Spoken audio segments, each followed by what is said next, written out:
श्री स्वामी समर्थ श्री गुरुदेव दत्त श्री संवत्सर फल श्री गणेशाय नमः श्री सरस्वती नमः अथ संवत्सर फलम स जयति सिंदूर वदनो देवो यत्पाद पंकज स्मरणं वासर मणिरिव तमसां राशीन नाशयति विघ्ना नाम प्रारंभी श्री गजाननाचे स्मरण केले असता सूर्योदय होताच ज्याप्रमाणे त्रिमीर समूहांचा नाश होतो त्याप्रमाणे सर्व विघ्नांचा नाश होतो. तो सिंदूर वदन देव उत्कर्ष पावत आहे. नत्वा गणपतीं खेटान ब्रह्मा विष्णू शिवात्मकान संवत्सर फलम वक्षे सर्व कामार्थ सिद्धये. सर्व कार्याची सिद्धी होण्याकरिता श्री गणपती ब्रह्मा विष्णू आणि महेश्वर यांना नमस्कार करून संवत्सर फल सांगतो. नूतन संवत्सर सुरू होते त्या दिवशी घरोघर ध्वजावर तोरणे उभारावीत. मंगल स्नान अभ्यंग स्नान करून ब्राह्मणासह देवांची व गुरुची पूजा करावी. स्त्रिया व मुले यांना वस्त्रालंकारांनी भूषित करून उत्साह करावा. ज्योतिष्याचा सत्कार करून त्यांच्याकडून वर्षफल श्रवण करावे म्हणजे हे वर्ष लाभप्रद होईल. प्रथम मंगल स्नान करून अमृतापासून उत्पन्न झालेल्या कडुनिंबाच्या कोवळ्या पानांचे चूर्ण करून पुढे सांगितल्याप्रमाणे पुढे सांगितल्याप्रमाणे भक्षण करावे म्हणजे व्याधींचा नाश होऊन सुख विद्या आयुष्य व लक्ष्मी संपत्ती ही प्राप्त होतात. मिरे हिंग मीठ ओवा व साखर यांच्यासह पुष्पासहित कडुनिंबाच्या कोवळ्या पानांचे चूर्ण चिंतेत कालवून रोगशांती होण्याकरता भक्षण करावे.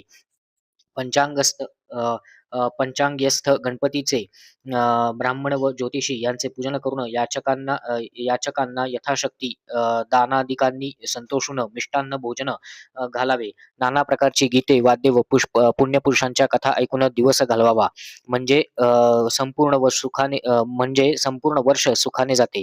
राजाचे फल श्रवण केले असता वैभव अचल होते. प्रधानाचे फल श्रवण केले असता कुशलता प्राप्त होते. आग्रध्यानेशाचे फल श्रवण केले असता लक्ष्मी स्थिर होते. मेघाधिपतीचे फल श्रवण केले असता वाणी सुरस होते. रसाधिपतीचे फल श्रवण केले असता धार्मिक बुद्धी स्थिर होते. पश्चाधान्याधिपतीचे फल श्रवण केले असता दीर्घायुष्य प्राप्त होते. चैत्रे पुण्यमये वसंत समये नव्यम फलम वार्षिकम नित्यम यहा शृणुयात् दलनम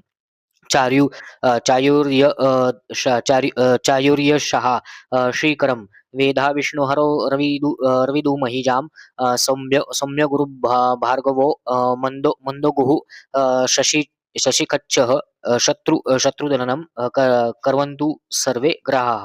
प्रतिवर्षी वसंत ऋतूत पुण्यकारक अशा चैत्र महिन्यात नवीन वर्षफल श्रवण केले असता पातकांच्या ओघांचा नाश होऊन आयुष्य यश व लक्ष्मी यांची वृद्धी होते. ब्रह्मा विष्णू आणि महेश रवी चंद्र मंगळ बुध गुरु शुक्र शनी राहू व केतू हे सर्व शत्रूंचा नाश करवत. वर्ष प्रतिपदेच्या दिवशी जे भक्तिपूर्वक संवत्सर फल श्रवण करतात ते रोग दुःख व दारिद्र्य रहित होऊन आनंदाने व धनधान्यांनी युक्त होतात. सूर्य तुमच्या आरोग्याची वाढ करो. चंद्र यशाची मंगळ ऐश्वर्याची बुध बुद्धीची गुरु हा गौरवाची व शुक्र कोमलवाणीची वाढ करो. शनी आनंद व राहू बाहुबल देव आणि केतू तुमच्या कुलाची उन्नती करो. तिथीच्या श्रवणाने वैभव स्थिर होते. वाराच्या श्रवणाने दीर्घायुष्य प्राप्त होते. नक्षत्र श्रवणाने केलेल्या पापांचा नाश होतो. योगाच्या श्रवणाने वियोगनाश होतो. कर्णाच्या श्रवणाने सर्व इच्छा पूर्ण होतात. ज्योतिषाकडून नित्य पंचांग श्रवण केले असता सिद्धी प्राप्त होतात. स्वस्ती श्री सूर्य सिद्धांत मतेन समस्त जगत उत्पत्ती स्थितिलय कारण श्री महाविष्णोर्नाभिकमलोद्भवस्य वर्तमान ब्रह्मणः परमायु वर्षशतं तथार्धं यातं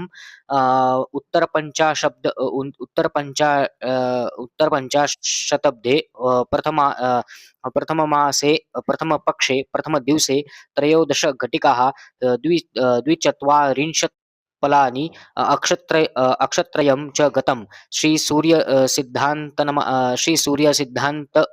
मताने जगाच्या उत्पत्ती संरक्षण व लय यांना कारणीभूत अशा श्री महाविष्णूच्या नाभी कमलापासून उत्पन्न झालेल्या ब्रह्मदेवाचे आयुष्य 100 वर्ष आहे. त्यापैकी 50 वर्षे होऊन गेली. सांप्रत 51व्या वर्षाच्या पहिल्या महिन्याच्या पहिल्या पक्षाच्या पहिल्या दिवसाच्या घटिका 13, फळे पळे पळे 42 आणि 3 अक्षरे होऊन गेली. 4 युगे 1000 वेळा येऊन गेली म्हणजे ब्रह्मदेवाचा एक दिवस होतो. तेवढ्याच लांबीची त्याची एक रात्र असते. ब्रह्मदेवाच्या एका दिवसात 14 मनू होतात. त्यांची नावे स्वयंभुव, स्वारोचिष, उत्तम, तामस, रैवत, चाक्षुष, वैवस्वत, सावर्णी, दशसावर्णी, ब्रह्मसावर्णी, धर्मसावर्णी, रुद्रसावर्णी, देवसावर्णी, इंद्रसावर्णी, त्या एक मनुत महायुगे होतात. एक महायुगाची वर्षे 43,20,000 आहेत. याप्रमाणे चाक्षुष पर्यंत होऊन गेले. चालू असलेले वैवस्वत्व मन्वंतर 7वे आहे. वैवस्वत मन्वंतरातील 27 महायुगे जाऊन 28वे महायुग चालू आहे. कृतयुगाची वर्षे 17,28,000, त्रेतायुगाची वर्षे 12,96,000, द्वापार युगाची वर्षे 8,84,000, सांप्रत चालू असलेल्या कलियुगाची वर्षे 4,32,000, मध्यन्मे 4,32,000. कलियुगामध्ये 6 शतकर्ते आहेत. प्रथम इंद्रप्रस्थात युधिष्ठिर धर्मराज झाला. त्याचा शक 3044 वर्षे. दुसरा उज्जैनीत विक्रम झाला. त्याचा शक 135 वर्षे. तिसरा पैठण येथे शालिवाहन, त्याचा शक 18 वर्षे. चौथा वैतरणी नदीचे काठी विजयाभिनंदन होईल, त्याचा शक 10,000 वर्षे.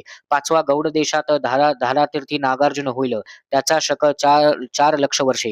सहावा कोल्हापूर प्रांतात कल्की होईल, त्याचा शक 821 वर्षे.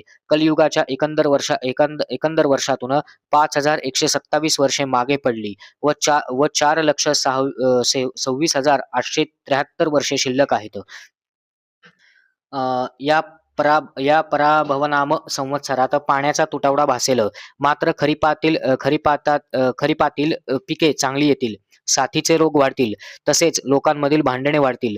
सौराष्ट्र, काठेवाड, पंजाब, उत्तर प्रदेशाचा ईशान्य भाग, वऱ्हाड, विदर्भ, दिल्लीच्या पूर्वेकडील प्रदेश आणि पाटणा इत्यादी ठिकाणी, बंगाल प्रांतामध्ये मेघाधिपतीचे फल, बिहार व जबलपूरचे बाजूस, तसेच गंगेच्या दक्षिणेस व गंगा आणि शोण यांच्या संगमांच्या पूर्वेस धान्य स्वामीचे फल, गुजरातमध्ये आद्र प्रवेशाचे फल, विंध्य पर्वताच्या दक्षिण भागी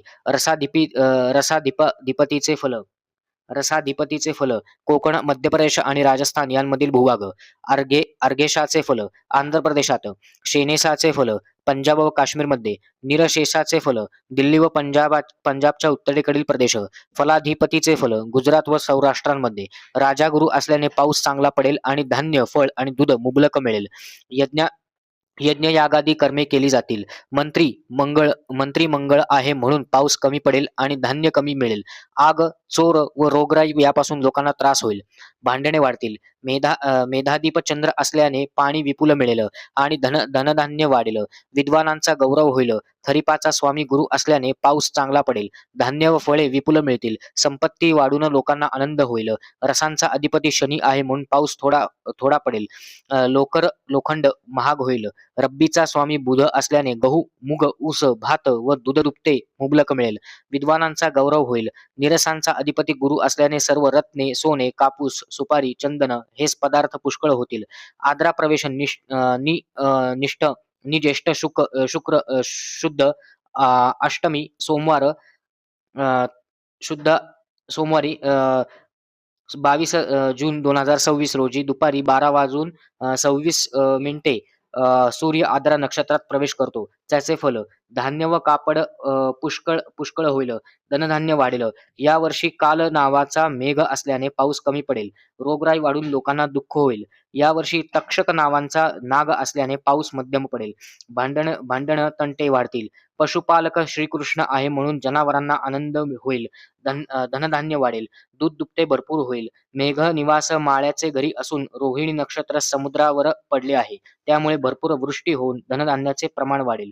यावर्षी 3 आढक म्हणजे पर्जन्यमान मध्यम असून त्यापैकी 6 भाग नद्या व पर्वत यावर आणि चार भाग भूमीवर याप्रमाणे इंद्र वर्षाव करील. तिथींच्या श्रवणाने लक्ष्मी प्राप्त होते. वाराच्या श्रवणाने आयुष्याची वृद्धी होते. नक्षत्राने पातक जाते. योगाने रोगांचे निवारण होते. कर्णाच्या श्रवणाने चिंतित मनोरथ सिद्ध होतात. सर्वांच्या श्रवणाने नित्य गंगा स्नानाचे फल मिळते. हे शुभकारक वर्षफल संवत्सरारंभाच्या दिवशी जे भक्तीने श्रवण करतील ते वर्षभर सुखी होतील. इति श्री संवत्सर फल संपूर्णम श्री गजाननार्पणमस्तु शुंभवतु श्रीस्तु. श्री स्वामी समर्थ महाराज की जय. श्री गुरुदेव दत्त. अवधूत श्री गुरुदेव दत्त.